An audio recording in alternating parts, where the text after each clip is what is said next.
बरोटीवाला औद्योगिक क्षेत्र में chamber of commerce Himachal Pradesh के सहयोग से पावंटा साहिब के सलाहकार देवव्रत यादव द्वारा एक उद्योग में श्रम कानून और कर्मचारियों द्वारा बीमा योजना से संबंधित महत्वपूर्ण प्रावधानों पर बरोटीवाला स्थित रीगल किचन उद्योग में निःशुल्क कार्यशाला का आयोजन हुआ।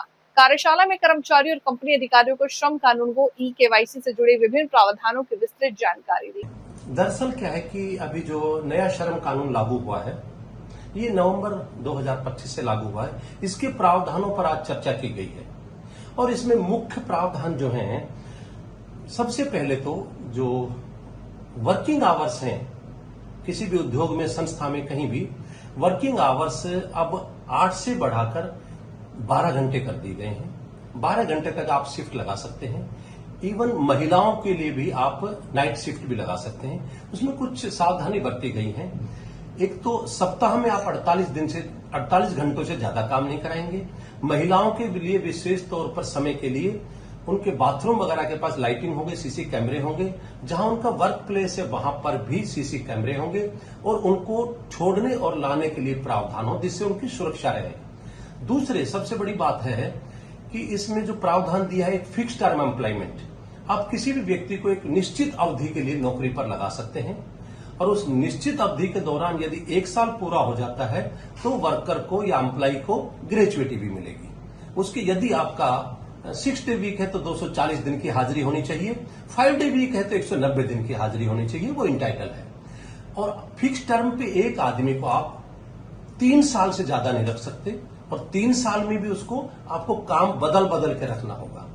अब उसके अलावा आता है हमारा दूसरा कि मेजर जो चेंजेज हुए हैं, जब कोई आदमी रिटायर हो जाता था और ईएसआई में कवर्ड था या किसी को 40% या उससे ज्यादा हैंडीकैप्डनेस थी, उस कंडीशन में वो रिटायरमेंट के पश्चात या नौकरी नहीं कर रहा 40% हैंडीकैप के बाद, वो 10 रुपया के हिसाब से 120 रुपया साल का एडवांस कंट्रीब्यूशन देके अपना और अपने परिवार का ईएसआई इंस्टीट्यूशन से इलाज करा सकता था। उसको अब बढ़ा दिया गया है 50 रुपया महीना के हिसाब से। दूसरी क्या किया, बहुत फायदे दिए सरकार ने कि जो फीमेल जो कर्मचारी ईएसआई में रजिस्टर्ड थी, उसके सास ससुर नहीं आते थे ईएसआई में कवर्ड, ना उसके माता पिता आते थे।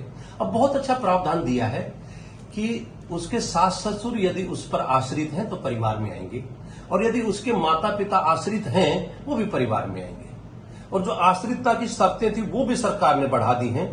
पहले 9,000 रुपए तक की जो कमाई होती थी मासिक, उसको ही मानते थे आश्रित, अब उसको 14,000 रुपए तक कर दिया है।